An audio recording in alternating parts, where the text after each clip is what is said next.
How to turn on Bluetooth in Windows 10. I'm going to show you 3 ways.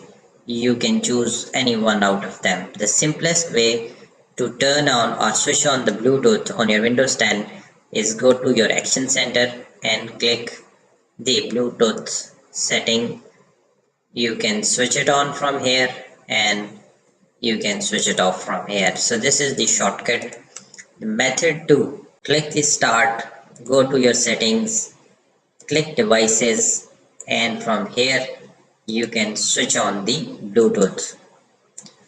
So the last method is again click the start menu, go to the settings, and then go to the network and internet. Here go to the airplane mode, and from here you can switch on or switch off your Bluetooth. So these are the 3 ways with the help of which you can turn on the Bluetooth in your Windows 10. Thank you for watching. If you like this video, hit like button, share and subscribe.